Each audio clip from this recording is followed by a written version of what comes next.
perder de quem está ali em cima brigando na ponta. Ontem perder pela parte de baixo da tabela. A questão vai ser, fala-se muito da competência do Corinthians no Campeonato Brasileiro, mas também da incompetência daqueles que deixaram de ganhar jogos, né?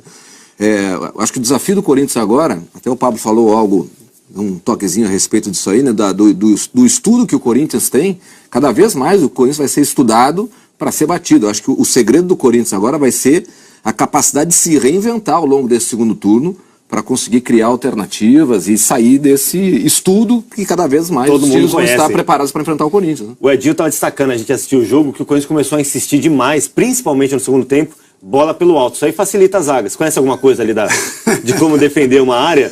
Mas também o seguinte, né, Thiago, quando a maré está muito boa, né, qualquer bola entra. A gente viu os jogadores reclamando que a bola não está entrando. Quando a maré começa a ficar difícil, a bola começa a não entrar. Aí você precisa ter articulação melhor em campo. E a gente vê que o Corinthians tem uma equipe muito bem organizada, bem entrosada, principalmente na defesa, joga no seu sistema defensivo muito forte, buscando o erro do adversário. Quando isso não acontece, você tem que tentar articular as jogadas, e ainda mais numa equipe muito fechada, que as equipes vão chegar assim, principalmente essas equipes que estão na zona do rebaixamento. Agora você tem que ter calma, tranquilidade e não fazer o que o Corinthians fez hoje, colocar muitas bolas dentro da área. Agora, vamos viajar lá para... Porque eu acho que poucas ligas... Você quer chamar alguém aqui ao vivo? Quero botar aqui a nossa equipe lá na Zona Leste. Vamos lá. Essa teoria que você colocou ali. Tem que pedir autorização Moreno. Né? Moreno? Não, é que eu quero falar... Porque eu já sei qual é a teoria, eu acho boa. Sei porque você falou agora há pouco. Porque eu acho que poucos campeonatos no mundo têm essa possibilidade do Lanterna ganhar do líder, né? Isso a gente vê muito pouco. Já campeonato duas francês, vezes, inglês, espanhol, 2 vezes, né? Italiano, né? A gente não vê praticamente isso acontecer. No Campeonato Brasileiro isso, não sei se dá para falar de frequente, mas assim, acontece. É possível. Na Zona Leste de São Paulo, em Itaquera, estão Milton Leite e Maurício Noriega. Quero começar falando de 2 comentários que vocês fizeram durante o jogo. Boa noite, Milton Noriega. O Milton citou mais de uma vez, o domínio do Corinthians, mas o torcedor está cansado de saber que 90% de posse de bola não resulta necessariamente em gol. E eu gosto muito também quando o Noriega fala sobre o Walter, que ele tem essa dificuldade de ter um peso acima do que um atleta precisa, mas tecnicamente ele realmente é muito acima da média. Bem-vindos ao Troca, boa noite. Boa noite, Thiago. Um abraço para todo mundo aí, para vocês que estão curtindo aí no Sport TV. Na verdade, acho que é um pouco o que o Edinho falou, né? Quando a fase não é tão boa, e hoje o Corinthians sentiu muito falta de alguns jogadores importantes, né? A bola fica mais difícil de entrar, né? Porque certamente a partir de agora, todo mundo vai dizer, aprenderam a jogar com o Corinthians na arena, agora o Corinthians não conhece a ganhar. Na verdade, o que acontece é que o Corinthians não conseguiu fazer o gol no primeiro tempo. Contra outros adversários que jogaram tão fechados como contra o Atlético, o gol saiu e aí se obriga o outro a fazer alguma coisa e sair para o jogo, né? E o Corinthians joga como gosta, que é um jogo de contra-ataque. Se, por exemplo, a bola do Fagner não tivesse pego na trave e tivesse entrado, era outro jogo. Se o Marcão não faz 4 defesas assim, espetaculares durante a partida, talvez fosse outro jogo. Então não acho que o Corinthians desaprendeu a jogar, nem perdeu a sua capacidade de vencer adversários aqui, mesmo os que vêm fechados. Mas acho que hoje, o Noriega até falou isso muito durante a transmissão, tecnicamente o Corinthians sentiu falta de alguns jogadores que individualmente poderiam trazer outros benefícios para o time, né? Arana, Jô, enfim. O Jadson ainda está muito longe do que ele já jogou no começo do campeonato. O próprio Rodriguinho, eu acho que ele está vivendo um momento de baixa no Corinthians em termos de criatividade, né, Nuri? Boa noite, companheiros.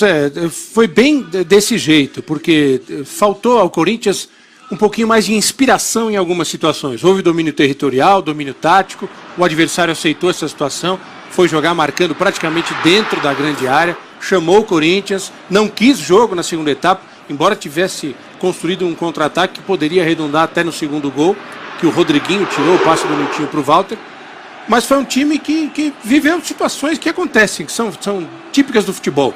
Naquele momento de invencibilidade do Corinthians, houve jogos que o Corinthians ganhou jogando pior do que os adversários, isso faz parte. Hoje aqui ele massacrou o adversário e perdeu.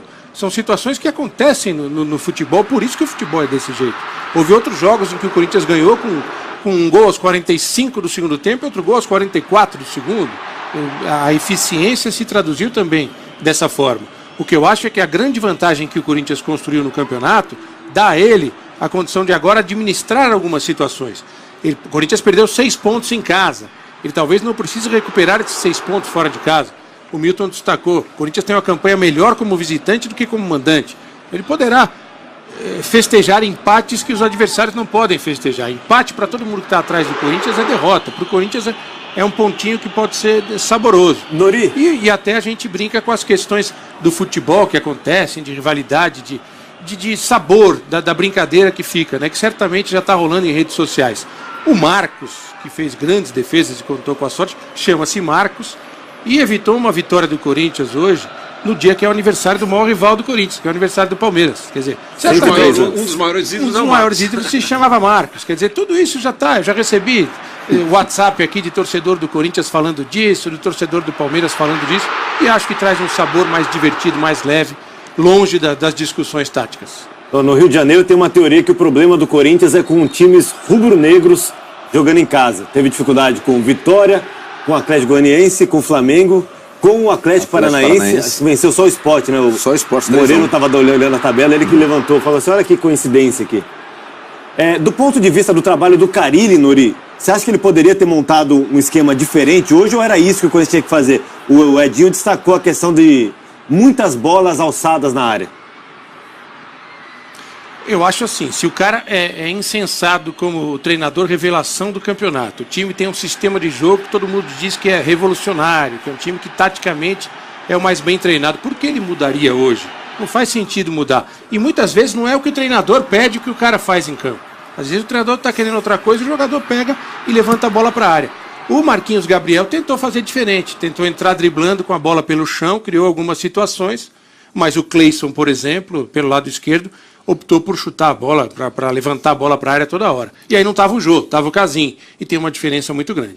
Uma coisa é você levantar a bola para o Jô, outra coisa é você levantar a bola para o Casim. E o garoto que entrou, que a torcida queria muito que entrasse o Carlinhos, né, porque ele é uma revelação da bola, ele entrou assustadíssimo no jogo. Né? As duas primeiras bolas... Uma roubada também, coitado. Ele praticamente recuou a bola para o goleiro. Né? E alguns eu acho que o grande problema que o Corinthians está vivendo, nesse período aí que a gente está vendo essa instabilidade que os adversários não estão aproveitando, é uma questão basicamente técnica. Perdeu alguns jogadores e caiu na questão técnica. E alguns jogadores que são fundamentais, eu repito, o Jadson, né, que hoje fez o primeiro jogo como titular depois da contusão, e está completamente sem ritmo. O Rodriguinho é um jogador que está em baixa tecnicamente, ele que é um jogador importante ali de criação. E o próprio Maicon, né, que acabou o jogo até como lateral esquerdo, mas errou muito passe ao longo da partida, também foi muito mal na partida. E o Balbuena, por exemplo, não jogou hoje.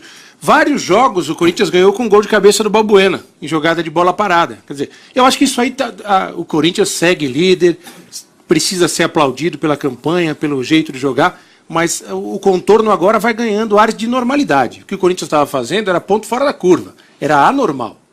Milton e Nori, vocês falaram aí da falta de ritmo de alguns jogadores, das ausências e tal, mas vocês podem, de repente, considerar também que aquela parada que o Corinthians teve por causa do adiamento do jogo da Chapecoense também pode ter contribuído para alguma falta, uma quebra do ritmo, daquela sequência que o Corinthians vinha, porque coincidentemente, né, depois daquela parada, tem a perda da invencibilidade, tem a vitória contra a Chapecoense, que não foi lá um jogo exuberante, né, o Corinthians achou aquele gol lá no finzinho, e agora essa derrota aí, será que tem alguma relação ainda, não?